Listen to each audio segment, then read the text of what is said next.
ইঁদুর মারার বিষ খেয়ে আত্মহত্যা করেছেন ভারতের পুনের ২০ বছর বয়সী এক তরুণ।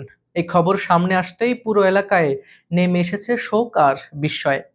একদিকে তরুণ বয়স, সামনে পুরো জীবন, আর অন্যদিকে এমন ভয়াবহ সিদ্ধান্ত। সব মিলিয়ে ঘটনাটি এখন আলোচনার কেন্দ্রবিন্দু।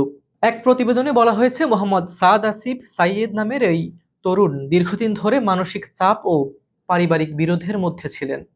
প্রাথমিক তথ্য অনুযায়ী তার স্ত্রী করিমুন্নেসা ওরফে নিশা খান এবং শ্বশুরবাড়ির কয়েকজন সদস্যের সঙ্গে তার সম্পর্ক ভালো ছিল না।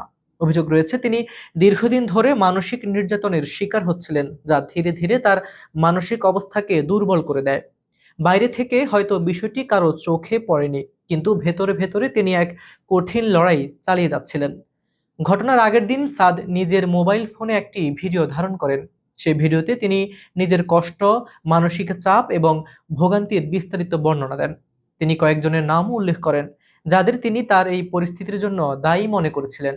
ভিডিওটি তিনি মালেগাঁওয়ের এক বন্ধুর কাছে পাঠান, যেন অন্তত একজন মানুষ তার শেষ কথাগুলো জানে। এটি ছিল তার শেষ যোগাযোগগুলোর একটি, যা পরবর্তীতে পুরো ঘটনার মোড় ঘুরিয়ে দেয়। এরপরই ঘটে যায় সেই মর্মান্তিক ঘটনা। তিনি ইঁদুর মারার বিষ খেয়ে আত্মহত্যার চেষ্টা করেন। খবর পেয়ে দ্রুত তাকে উদ্ধার করে হাসপাতালে নেওয়া হয়, কিন্তু শেষ পর্যন্ত চিকিৎসকরা তাকে বাঁচাতে ব্যর্থ হন। একটি তরুণ জীবন, যার সামনে ছিল অসংখ্য সম্ভাবনা, স্বপ্ন আর ভবিষ্যৎ, সবকিছু থেমে যায় এক মুহূর্তেই। ঘটনাটি জানাজানি হওয়ার পর পুনে এলাকায় ব্যাপক চাঞ্চল্য তৈরি হয়। প্রতিবেশী ও স্থানীয়রা এই ঘটনাকে মেনে নিতে পারছেন না। অনেকেই বলেছেন, এমন একটি তরুণ বয়সে এমন চরম সিদ্ধান্ত নেওয়া সত্যি খুব বেদনাদায়ক। কেউ কেউ আবার প্রশ্ন তুলেছেন, কোথায় ছিল সাহায্যের হাত, কোথায় ছিল সেই মানুষগুলো যারা তাকে সময় মতো বুঝতে পারত। পুলিশ জানিয়েছে, আত্মহত্যায় প্ররোচনার অভিযোগে ইতিমধ্যে ৭ জনের বিরুদ্ধে মামলা দায়ের করা হয়েছে। এর মধ্যে তার স্ত্রী নিশা খান সহ শ্বশুরবাড়ির কয়েকজন সদস্য রয়েছেন।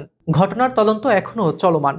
বিশেষ করে সাদ যে ভিডিওটি রেকর্ড করেছিলেন, সেটি জব্দ করে ফরেনসিক পরীক্ষার জন্য পাঠানো হয়েছে, যাতে তার বক্তব্য এবং ঘটনার প্রকৃত সত্য যাচাই করা যায়। এই ঘটনা শুধু একটি ব্যক্তিগত ট্র্যাজেডি নয়, বরং আমাদের সমাজের একটি গভীর সমস্যার প্রতিচ্ছবি। পারিবারিক দ্বন্দ্ব, মানসিক চাপ এবং সম্পর্কের ভাঙন, এই বিষয়গুলো অনেক সময় বাইরে থেকে বোঝা যায় না। একজন মানুষ হাসি মুখে থাকলেও তার ভেতরে চলতে পারে ভয়াবহ এক যুদ্ধ। অনেক সময় আমরা অন্যের সমস্যাকে ছোট করে দেখি, এটা তো স্বাভাবিক ঝগড়া, এমন ভাবনা থেকেই অনেক বড় বিপদের শুরু হতে পারে। কিন্তু বাস্তবতা হলো, প্রতিটি মানুষের মানসিক চাপের সীমা আলাদা। কেউ সহজে সামলে নিতে পারে, আবার কেউ ভেতরে ভেতরে ভেঙে পড়ে। এই ঘটনাটি আমাদের আরেকটি গুরুত্বপূর্ণ শিক্ষা দেয়, যোগাযোগের অভাব কতটা বিপজ্জনক হতে পারে। যদি কেউ তার কষ্টগুলো ঠিকভাবে শেয়ার করতে না পারে, তাহলে সেই চাপ ধীরে ধীরে অসহনীয় হয়ে ওঠে। তাই পরিবার ও কাছের মানুষদের উচিত একে অপরের কথা শোনা এবং বোঝার চেষ্টা করা।